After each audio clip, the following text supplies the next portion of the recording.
Hello everyone, today we talk about late medieval Venetian navy. A topic we never addressed. We just discussed the transformation of Venetian navy throughout the 17th century. Recently we will probably talk about the Morean War, the War of Candia in the future, but never talked quite much about Venice military organization in this period. Made a lot of videos about Italian maritime trade. At this point, it's in the medieval society, or in that case, medieval Italy sometimes playlist. And there is really a lot to say about Venice in this centuries, though. So I'm glad we're starting to talk about it. We will make videos on the Venetian land forces. There are also something very important, especially in the 15th century, when the terraferma is properly created by the Venetians to counter the Milanese expansionism in northern Italy that was threatening its commercial interests in the hinterland. But it's a troubled history, especially in the second half of the 14th century, and by the 15th, definitely one of continuous war that surely was also quite present in previous times.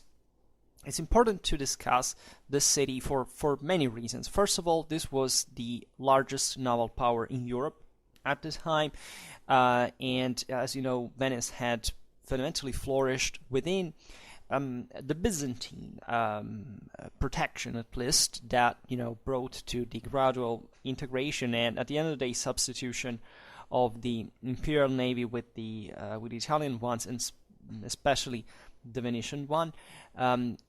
Today we talk about the 14th and 15th century, so it's a very particular phase where the Byzantines had actually recovered Constantinople. So Venice, as you know, was one of was basically the protagonist, together with the Crusaders, mostly French ones, of the conquest of Constantinople during the Fourth Crusade in 1204. So it had naturally benefited a lot from the creation of the Latin Empire, and Venice naturally held many formerly Byzantine-held territory as that would maintain essentially for a long time until the Ottoman conquest, and not only, because especially the maritime dominions were difficult to storm. We will talk partly about this, especially in the modern warfare playlist. And the Venetians were dramatically good at fortresses and ships, right? So this was their deal, their thing, and the sheer logistical resources that the Ottoman needed to storm the Venetian outposts in the eastern Mediterranean was a big deal in the international balance of Europe, but more of that later. Also, we're talking about basically, especially in the 15th century, the greatest financial power in Europe, right? Venice was the most important, the richest, most powerful maritime republic in Europe. It hadn't quite been the first of the Italian ones, but surely, its tradition dated back into the mists. Also, of history / legend about the formation we talked about recently, about in fact properly the Venetian duchy that was created at the time of the Lombard invasions in the Venetian lagoon, and how it evolved into from dux in the Byzantine military title into the doge as the ruler of the Republic of Venice. And this city had flourished quite in part because of the Byzantine protection, but also because of its sheer, entrepreneurial and especially aggressive mindset. The Venetians really didn't care much about their own profit, as most powers at this time, but having this very specific maritime capacity that basically overwhelmed most of naval powers out there. Now, naturally, we're talking about this in I have created even a naval history playlist, if I'm not wrong. So naturally, in medieval times, you have these important powers. I mean, take the Byzantines, take the Mamluks, take later on even the Castilians, etc. That could afford fleets of some substance. And especially in the Christian case, many of these were actually hired from the Italian maritime republics. But in general, the deal is that at this point there is nothing like a true permanent fleet in the modern sense. Also, these greater powers mostly, hired these galleys and or started to produce their own, but fundamentally they disbanded them at the end of the operation, so were very ad hoc things. Well, powers like Venice and Genoa instead had nothing like they start having like a properly permanent fleets, right? By the 15th century, Venice, especially, Genoa by the 14th century feels something like a fleet of 135 galleys. It's something enormous for medieval standards. The Venetians by the 15th century have properly two permanent fleets that patrol first the Adriatic, was considered Venetian lake, and vital for the expansion in the Eastern Mediterranean, where gold, where money were made, and then another fleet that patrolled, in fact, the same Eastern Mediterranean in a time where the naval history before Victorian times, there is nothing like a true, let's say, complete dominion of the seas, right? You can patrol certain straits. These guys had a perfect understanding of all the various currents during the years in various parts of the Mediterranean. If you see the currents, etc., even from satellite vision today, you see that basically the sea is just made of so many vortexes that next to each other, and everybody knew at the time empirically how and when to go there. There were possibilities, and the Venetians and the Genoese in their four wars were mastering this, let's say, having an idea where the main enemy expeditions could pass through in some areas, etc., and to intercept them and cause damage to the rival. But there was no way properly to stop the maritime traffic in this area, so that Venice, especially from in the 15th century, dominates the Eastern Mediterranean, but still Genoese, I don't know, they have colonies in Crimea, in northern Turkey, and so there is a coexistence, and in part, albeit Genoa basically shifted all its traffic towards the west, as it was more oriented just as a Tyrrhenian rather than an Adriatic power, as Venice was instead, and attritions remained, but basically the Venetians held the monopoly on most resources were imported and exported across the Mediterranean. They mostly sold slaves, timber, and weapons to the Muslims, and they imported cotton, sugar, things that were very praised, and spices, and etc. to Europe. So these guys made an overwhelming amount of money that they used to reinvest in this maritime domination, which was all one with trade. This is the key aspect that we have to understand here. So today we'll read the organization of a navy that is increasingly controlled by the Republic, by the state, but always bearing in mind that this military effort was very small compared to the actual private initiative with which the same Republic that was made up politically by the same people who invested privately in that sense could control. In fact, also the maritime the land dominions of Venice were mostly private, as you know. There was a stattal control, but still these were basically feudatories that lived out in these Greek islands and more or less controlled the thing entrepreneurially on their own, with all the private troops and etc.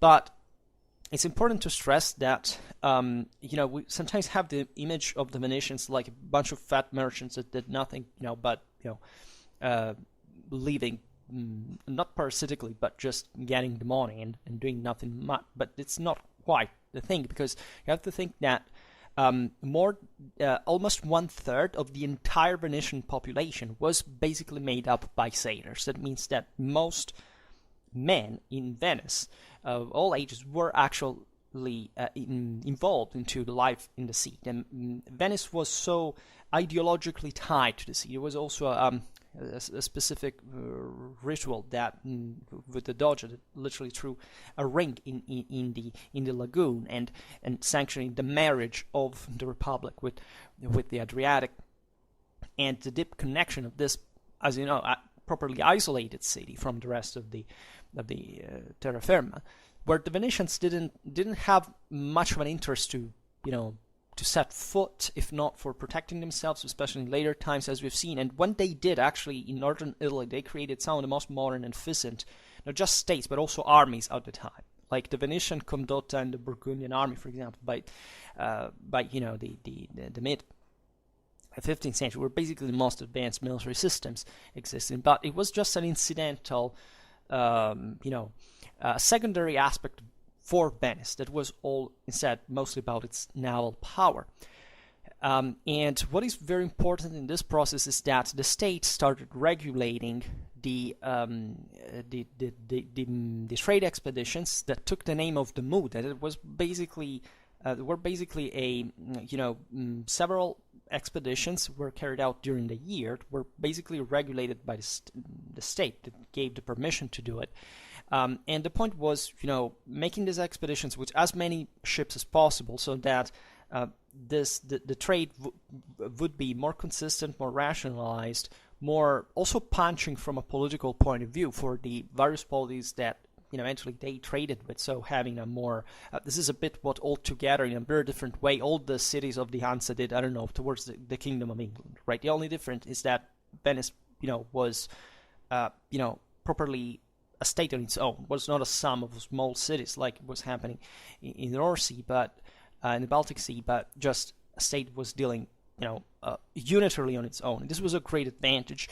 It was a great advantage even for another single power like Genoa, that was definitely imposant from a maritime point of view. It was the second largest maritime power in Europe, but had a much less centralized government. It was all just like these various houses that ruled the city, and was never quite a state like in Venice that would help the Venetians dramatically from a military point of view in many ways, especially during the War of Chioggia, where Venice risked to be literally taken by the Genoese, and by sea, because that was the only way to take them, right? These powers were the only ones who could provide a fleet, even for other rulers, right? So literally they dominated the Mediterranean. It was no other way around. Also, they dominated most of the traffic. When we think about the Atlantic ones along the the Spanish, the French, and English coasts, like they were the primary traders. But the Mode are interesting because they're a good example of how let's say of the hybrid that existed, the non-distinction between civil and military affairs, as these large expeditions were all basically armed, right? The Venetians at this point introduced the cogs, carracks.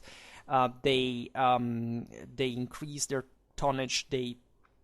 And these ships were mostly all armed, right? The only distinction between civil and military for the Venetian state was how many troops.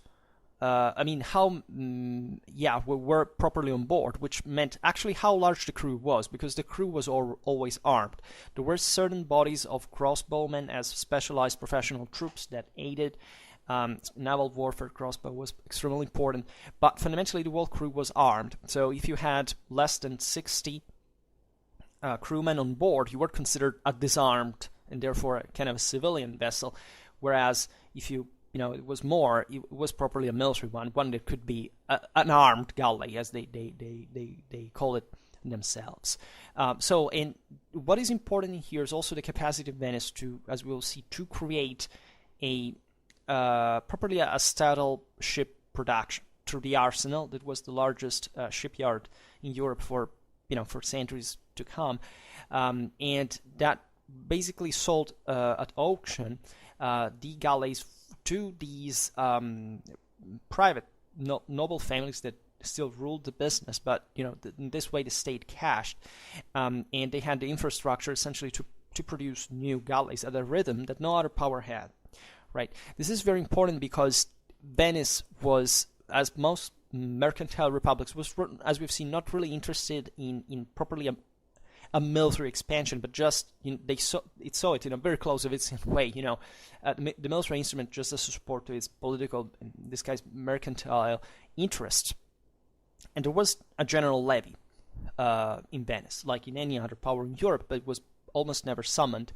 But the importance of this is that if in a condition of emergency the state needed galleys, basically they could simply have so many of them in the same city, and in such case of emergencies, they the same was in general. Like the state could seize them, and the same owners of these galleys had all the interest as citizens to respond to that call, because it was here today we can't talk about all the political institutional system of Venice. It's very fascinating. We talked it about here and there, but never quite specifically in a video dedicated to Venice. But it's crucial, really, to understand.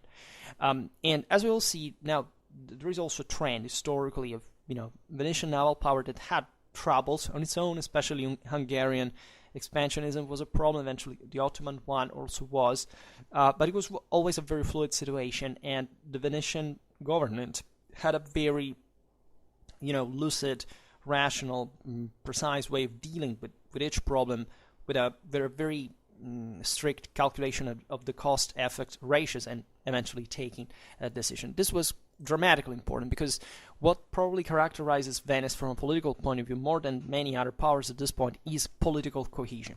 Right? They had a political institutional system that took decisions unitarily, and this was very, very important, as today in any context, I would say.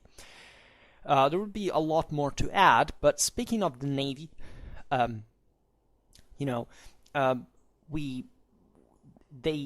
Navy was the first thing, right? Venice did have some ambitions. It did intervene here and there on land, but fundamentally, their considerable number of ships and seamen was basically what the Republic was about, right? And what it regulated, what its prosperity depended on. This means that, albeit there is this sort of nucleus of almost permanent galleys, fundamentally, say permanently summoned galleys, the size of fleets varied according to the needs. Right, there was no need to maintain for the state that paid for these galleys, in its use, where Venetian privates simply went out there and did what they had to do on a regular basis, and making the city richer, and still acting in harmony with a statal interest. But we can already say that at the very beginning of this period, by the 14th century, Venetian Republic permanent in-use galleys were number was around 25-30, right? Plus smaller vessels, transports, and occasionally also large oar and sail-propelled warships that were called galleazzi, famously enough. And by the in the early 14th century, Venice had tried to expand on the hinterland, because in the Italian hinterland, because it fundamentally was interested in controlling both shores of the Adriatic Sea, the Italian and the Balkan ones, by extending its control, its hegemony on the communities that faced them. In the early 14th century, there is the so-called Crusade of Ferrara, was waged by the papacy and other Italian powers against Venice, that was trying to compel Ferrara to maintain fundamentally an obedience to Venice and to follow its commercial direction. And there was an intervention on land, and it ended fundamentally badly. Like by the 30s, there was also another. There was famously enough, the Florentine-Venetian war against the Della Scala lordship that had threatened the Venetian salt mines in the Venetian area on land. But these were just ad hoc, terrestrial intervention. And by the mid-14th century, many powers in Europe, Venice suffered heavily of the Black Death that brought, in the case of the Lagoon Republic, to the reduction of the navy's strength. These galleys cost a lot, right? What is important to stress here, we're seeing it in other videos, is that Italy altogether is invested during the 13th and 14th century, also by the 15th, an enormous, but something really impressive amount of resources on sea, right? The Venetian-Genoese wars were something extremely costly. These fleets, as we've seen, and sometimes were also huge, right? So this is also important for certain military transformation in the peninsula, because had Italy just invested in continental resources, would have created probably certain land armies of, an unproportioned scale, let's say. They already were quite big and numerous on their own. But these powers, as we've seen, this maritime republic didn't have that specific interest. And Venice, in order to to profit from to recover from this situation, began in part to be dependent on certain on foreign assistance at some point. For example, after the Genoese capture of Negroponte in 1350, King Peter of Aragon, that was opposed to the Genoese in the Western Mediterranean, provided for Venice 30 warships, while the Byzantine Emperor John VI Cantacuzenus provided 20. Right, and Venice was to pay for the crews and a kip of 12 and 8 vessels, respectively, of the Allies' contribution. So this was done naturally for all the political reasons that you can imagine. We already addressed the Aragonese-Genoese rivalry. The Byzantine Empire was heavily invested in these events simply because the Genoese and the Venetians battled in the Aegean Sea, and it was a matter of political stability for the empire too, because basically how many times Venetians and Genoese fought also on land in these quarters that they had in Constantinople, making a mess in the Wolf City, as basically in any other place where they met around the Mediterranean. So this was a clever way Venice could afford, right? It was always a cost benefits calculation. It wasn't like of course, the costs were felt even by a financial power like Venice. So it was important not to waste resources. But even though for the following 30 years, Venice, the Venetian Navy didn't quite increase speaking of specifically paid. State-paid galleys in around the sea, the Venetian maritime potential increased, and this is definitely evident in the War of Chioggia, fought between 1378 and 1381. That is the fourth and last Venetian-Genoese war. For the Venetians, simply the Genoese War. That was that came from the Venetians managed to strike the Genoese fleet in Anzio in the Mediterranean Sea. Eventually, they were overwhelmed by the same Genoese the year after in the Adriatic, and basically they managed through a very bold amphibious strategy and operation to seize Chioggia, where the Genoese had entrenched themselves, hoping to seize Venice, and they managed to get rid of the threat, and that showed it was probably the best proof of Venetian political unity in this context. For example, the Venetians in this phase lost also the city of Pola, that together with Zara and Ragusa were basically the most important Adriatic centers that Venice basically extended protection on. Dalmatia was fundamental for the Venetians because they had all these stop points, all these many gulfs, islets, etc. that would remain Venetian for centuries to come, but especially when with the Ottoman advance, all these centers gave themselves to Venice especially after the collapse of Hungarian Croatian power, at the Battle of Pola, they lost 24 galleys, right? But still after that, 13 galleys were to be found at sea, right? And in December, when the victory at Chioggia arrived, the Venetians had uttered 9 great galleys, right, that were basically armed merchantmen, as we've seen, plus 25 light war galleys fitted out in the same city. There was a problem because after the naval defeat at Pola, the Venetians didn't have they had resources but not the time to rebuild an equally large fleet to compensate for the loss, but they still could provide a smaller but still consistent amount of ships, and that is definitely due to the arsenal capacities and the broader, also private means of the Venetians. So this was a great plus for Venice, her ability to constantly and speedily replace lost ships. Right, there was not properly another Genoa in this case is the only power that manages to put Venice in crisis temporarily, and they even basically didn't manage to take Venice out. So no other power out there had the same maritime capacity, and that's where the arsenal comes into place. This was a very early established and well organized state-run shipyard. As I was saying before, the name arsenal comes into Western languages from Arabic.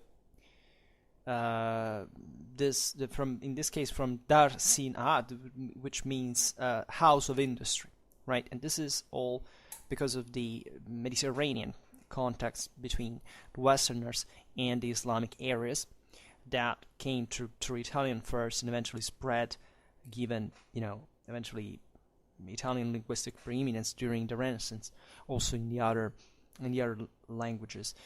And at the beginning of this period, there were up to 10 so-called galleys of the guard ready for action. It was kind of an elite, just like bodyguards on land, right? And that were maintained in peacetime in the arsenal proper.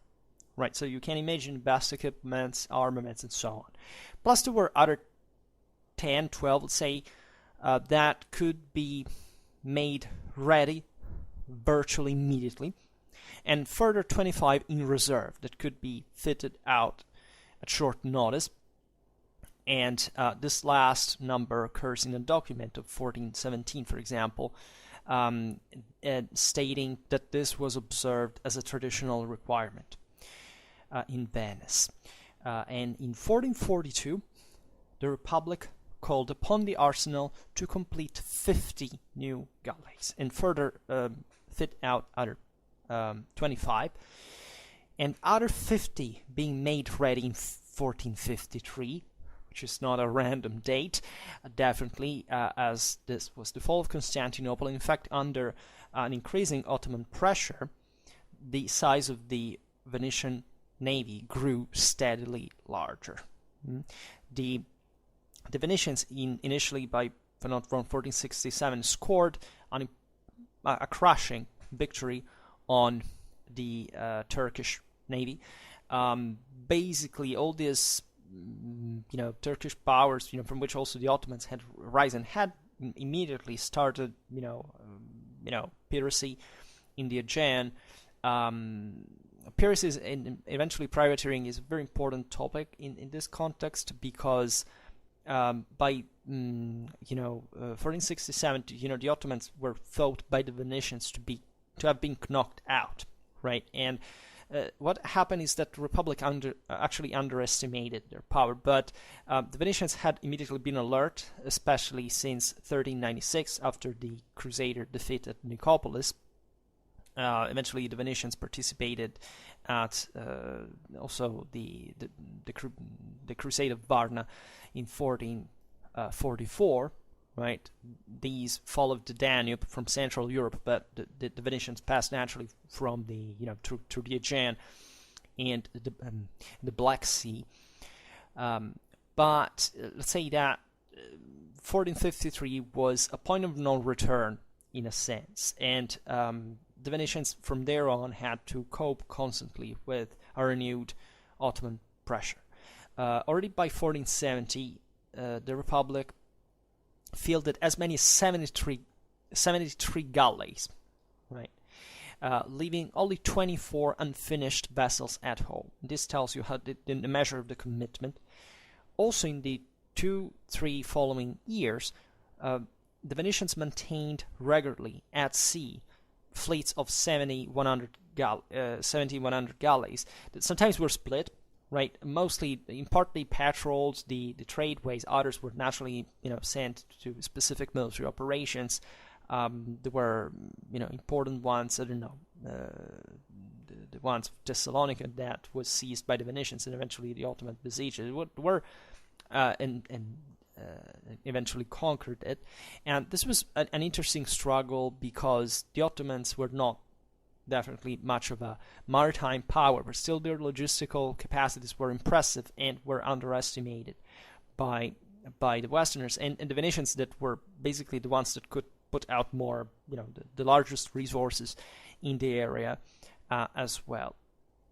Piracy is important for a number of other reasons. For example, the Adriatic was surely, these, especially from the Muda times, it was all a technological development, but more than that, an ever more constant political commitment of Venice in these trade expeditions that had to become more regular, more imposing, because there was an ever greater competition around. But important changes arrived. For example, these fleets now could sail also during winter, which before the 14th century wasn't quite a normal thing. And the same Muda had been organized not just to counter major navies, enemy navies attacks, but also piracy. Right, the weather also could be a serious problem. There were frequent shipwrecks. Here the Italians were developing a series of accounting practices that would remain basically in force as a modern, the economy of the standard economy up to the 16th century, etc. But there were always, let's say, the situation was always unstable. Here we're talking about a world where you can't really say what is going to happen in the following years. Right, there are powers here. The main problem of the Venetians for a longer time, especially during the second half of the 14th century, was that the Angevins had seized both the Neapolitan and the Hungarian throne. So Venice in the Upper Adriatic was there and was a bit choked, and they were freaking out legitimately. They launched in 1346. They reconquered Zara to the Hungarians. Eventually, they lost it again. They repurchased it, exploiting mostly the Angevin dynastic crises. But let's say all these various communities that existed along the Adriatic were not just cities and maritime ones, such as Ragusa and others. There was also Slavic piracy traditionally. So there were areas that were never devoid of risk. Also, the main strategic concern of the Venetians, it was to remain bottled into the Adriatic, and they always acted to prevent that the Strait of Otranto between Apulia and Epirus would be closed. Right. So, for example, the Venetians back in the day, in the 11th century, when the Normans conquered southern Italy and invaded Epirus, were basically choking the Venetian transit, and so that's also why the Venetians still backed consistently the Byzantines in that regard. But whoever settled in southern Italy, that was kind of the stronger area of the Adriatic shore, was a problem for the Venetians, so much that the same republic was fueling, let's say, autonomistic movements in southern Italy that, as you know, in the progression from the Swabians, the Angevins, the Aragonese, came to be always more, let's say, decentralized, with barons taking over certain areas, and the Apulians and the monarchy having to contract control. So Venice, for example, occupied in Aragonese times or earlier, all a series of Apulian strongholds, always on the sea, because out of that the Venetians were not interested, and those, for medieval standards, as we were talking about it just a few days ago, were imposing fortresses to storm, just in terms of resources, logistical effort, etc. So that was the deal of the Venetians, being well entrenched in these fortifications that could be supplied from the sea, and given that nobody else had a fleet that could match their own, basically nobody could really besiege it otherwise. Only the Ottomans fundamentally will manage to do it when they became really a superpower and could afford such, but they made a tremendous effort at that point. So, as we were saying before, and we made a video some year ago about this, the Westerners altogether, Venice included, underestimated the Ottoman threat. Like, up to the 1460s, 70s, objectively, the Venetians didn't quite recognize the Ottomans as the serious threat it really was, right? Even up to, it's important that still by the 1430s, 40s, it is true though that the Ottoman power might have not risen, right? And still there were other balances. I mean, even the Knights of Rhodes, Crusaders, properly, that helped, for example, to the Ottomans to put an end to their civil strife, because there were so many contingent political interests in a very fragmented reality that we're used to think as unitary, just because eventually the Ottomans all took over. But since 1204, the Aegean was like a mess, like to say the least. It was always troubled by these movements, by this Byzantine Empire that still existed, but was what it was. Other powers around, like Bulgaria, Serbia, interfering. Other chunks of the same Byzantine lands doing on their own. Also, these raids from the steppes, the Turks in Anatolia, the Italians at sea. So it was always like a continuous interplay that really was very, very difficult to manage altogether. But eventually, the Venetians were faced as late as 1470s to finally recognize that the Ottoman threat as the most important one. Also because Venice had not just properly maritime interest when trade was concerned. For example, the control of the Balkan coast was functional also because the Balkan hinterland was heavily in contact with the in fact Venetian trade, from which the latter in fact profited importantly. So when the Ottomans took over, they conquered Serbia, they seized up to Belgrade, etc. They occupied Montenegro, Bosnia. Venice began to border the Ottomans by land as well, and this in part actually favored the addition of the Balkan coastal cities to Venice, right? Because they had always tried to remain kind of autonomous. They were properly maritime republics on their own. But given the sheer amount of Ottoman power, now they preferred naturally to side with Venice. And they had, the Venetians, even here, they calculated the thing very carefully because they didn't want to trigger the Ottomans particularly. Also, in the broader picture, the Ottomans in Venice, as you know, at the end of the day, form a deal, right? They fought like hell at certain points, but still they needed to trade, and they were the most evident partners. Like they had also a broader, intercontinentally speaking, if we talk about when the Atlantic routes were opened, the circumnavigation of Africa by the Portuguese, before actually that happened in 1499, before even the discovery of the Americas, produced, but especially for the connections with India, so that's why the Portuguese are mostly involved. The Mediterranean, as you know, began to decline. The Ottomans fought at sea, importantly in the Indian Ocean, with the Portuguese. So at the end of the day, both the Ottomans and the Venetians were interested still in the old Silk Road, in this terrestrial traffics that passed through the Ottoman Empire and through eventually the Mediterranean and Venice to the west. So there were also broader interests of that kind, and that's been the history of of Venetian-Ottoman relationships. Most ferocious wars and most florid trade in alternate periods. However, the Venetians also lost important amounts of land they had occupied, especially in Greece. For example, they were forced to lose Negroponte to the Turks in 1470. The Venetian fleet in that area was around 40 galleys. They were obliged to fall back on Crete. Right, consider that all these lands like Crete, Zakynthos, other Corcyra, etc., other maritime strongholds had a bit of hinterland, and they were theoretically let's say there was a statal representative there, but as we were saying before, there were just local Venetian families that ruled them as feudal lords over the surrounding countryside, etc. And all these districts were meant to self-defend themselves. Naturally, they had some militia at best, and also their economical surplus, when it existed, was shipped to Venice.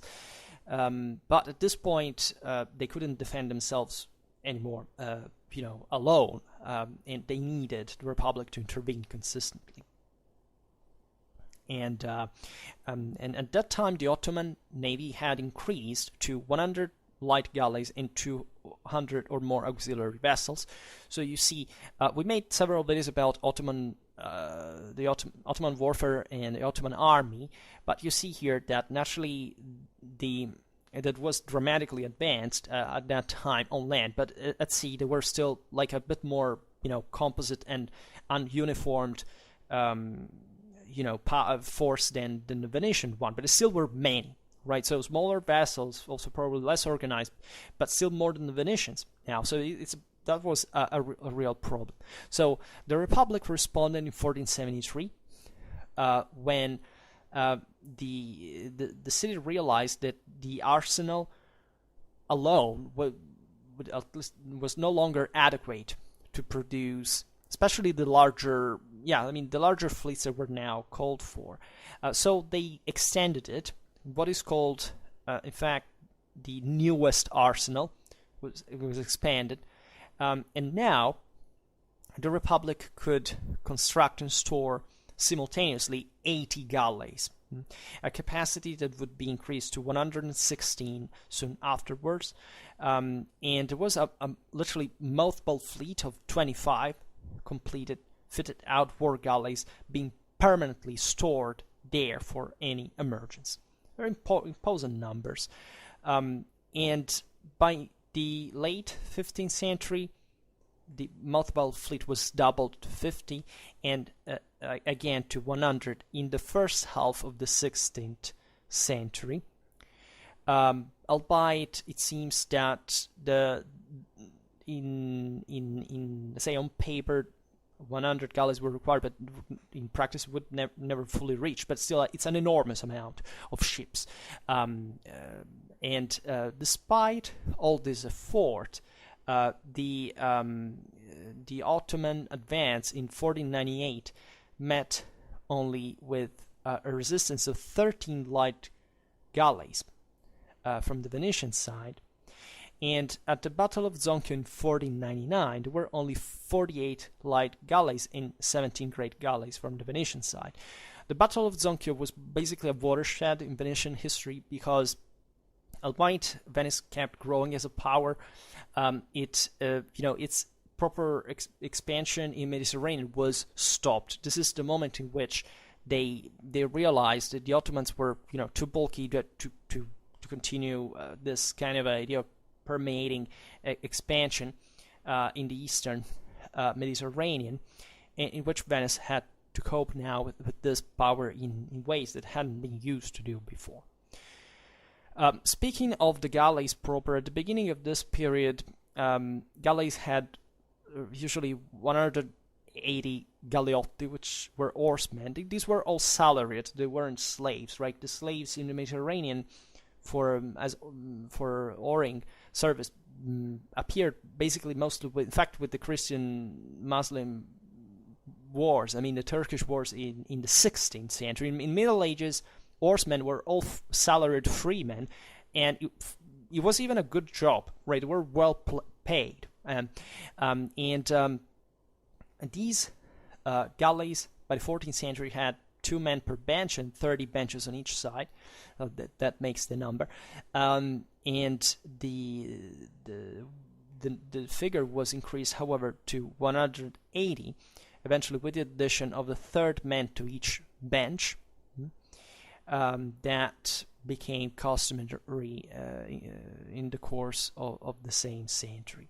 Of these 180, like 1/6, 1/9 were designated bowmen because they included, missile troops and with the spread of firearms, well, of course, these centuries, handgunners and artillerists that were properly not rowers.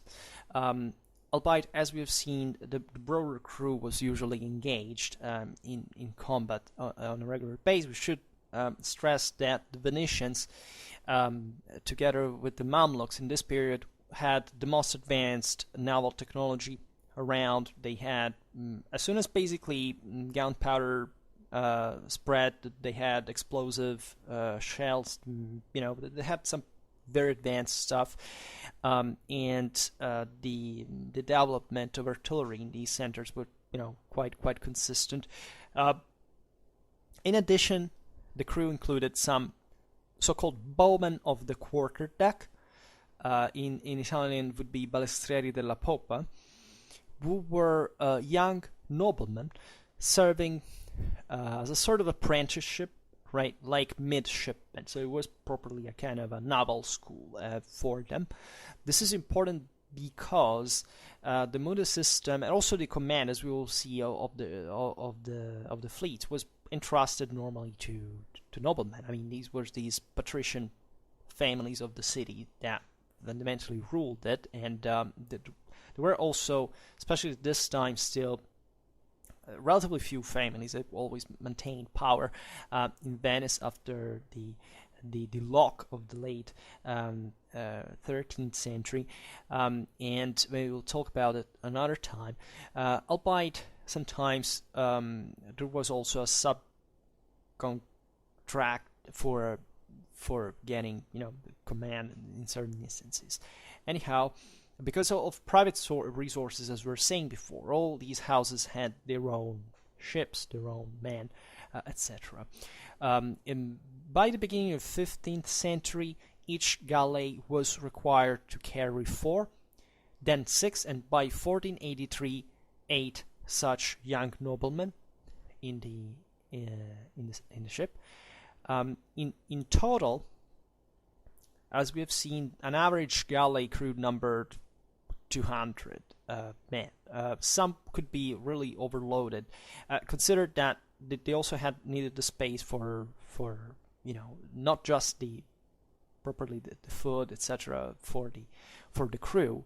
For water, they normally stopped by a certain coastal center, but properly they carried also, slaves, for example, other material, so that's important. But it could be increased. Some of the largest vessels could arrive up to 600, right? It was very like the top.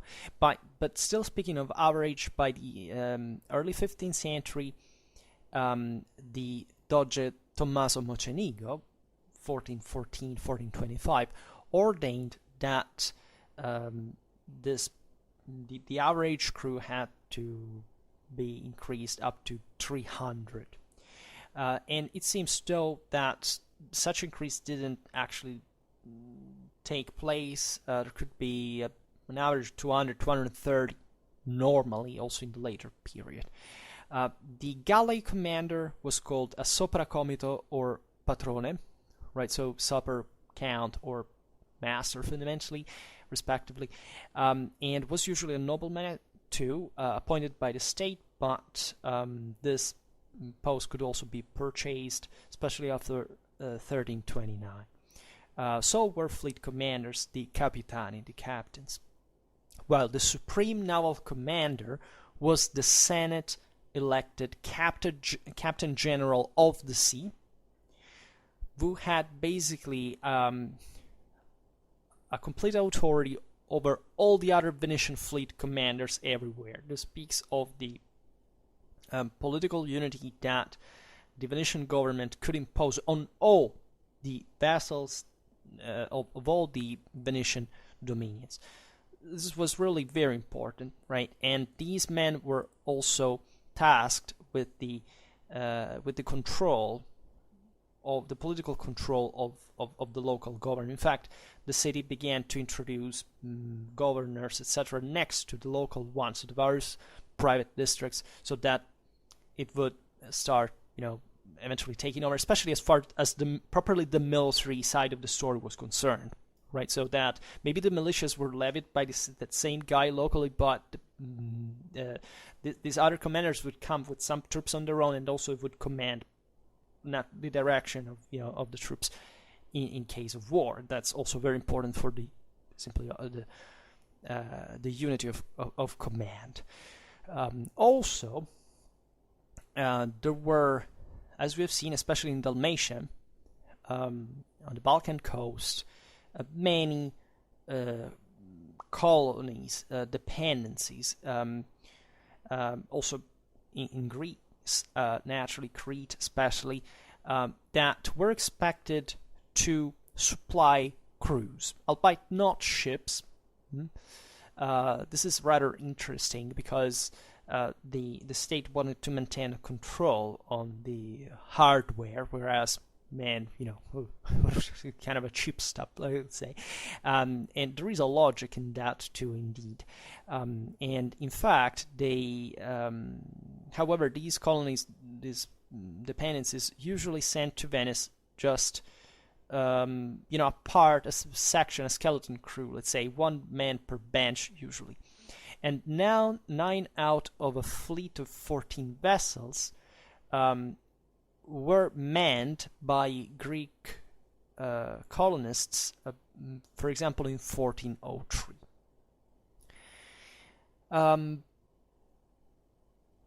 All right, there would be a lot to add, actually, and I hope that at some point we will talk more in depth about the Venetian Navy organization, because it's really, also it's fascinating, especially how it intertwines, let's say, at a civilian military level, and the broader logic of the profits of this whole enterprise is what basically matches the political with political direction in its